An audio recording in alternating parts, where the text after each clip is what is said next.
হাদিসের আলোকে আপনি যদি একটি আমল করেন, ইনশাআল্লাহ তাআলা আপনার অন্তরের সমস্ত নেক আশা আল্লাহ সুবহানাহু ওয়া তাআলা মুহূর্তেই কবুল করবেন ইনশাআল্লাহ। প্যারা হাজরিন, আজকে আমরা হাদিস ভিত্তিক একটি আমল সম্পর্কে জানব, যে আমলটি করলে আল্লাহ সুবহানাহু ওয়া তাআলা আপনার মনের আশা পূর্ণ করবে, আপনার যে কোনো মনের নেক আশা পূর্ণ করবেন। তো আজকে আপনাদেরকে সেই আমলটি সম্পর্কে বলে দেব। আশা করব আপনারা মনোযোগ সহকারে সম্পূর্ণ কথা শুনবেন। সেই আমলটি করতে হলে একটি শর্ত রয়েছে, অর্থাৎ এই আমলটি আল্লাহর কাছে কবুল হতে হলে একটি শর্ত রয়েছে। সেই শর্তটি আমরা ভিডিওর শেষে বলবো।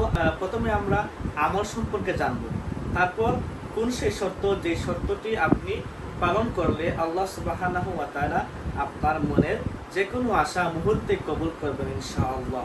এটি আমার কথা নয়, আমরা হাদিস ভিত্তিক আমলটি জানব।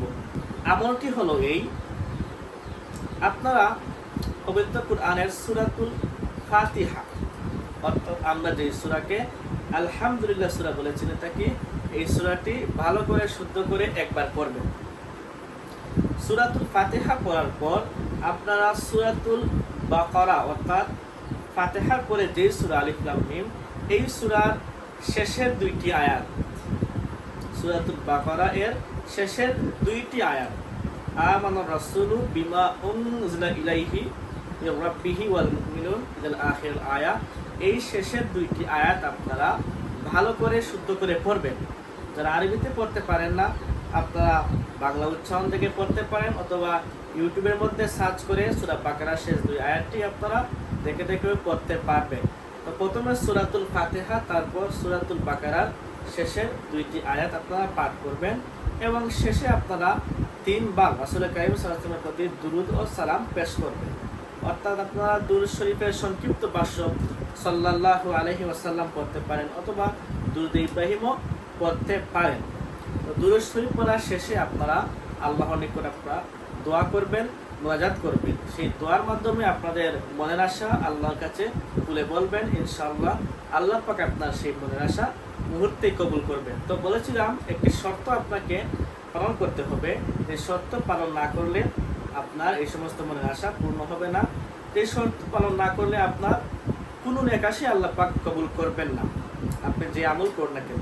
সেই শর্তটি হলো, আপনাকে অবশ্যই 5 ওয়াক্ত নামাজি হতে হবে।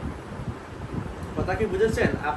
আপনাকে অবশ্যই 5 ওয়াক্ত নামাজি হতে হবে, অর্থাৎ 5 ওয়াক্ত নামাজের মাধ্যমে আল্লাহর কাছে সাহায্য চাইতে স্বয়ং আল্লাহ পাক আমাদেরকে নির্দেশ করেছেন।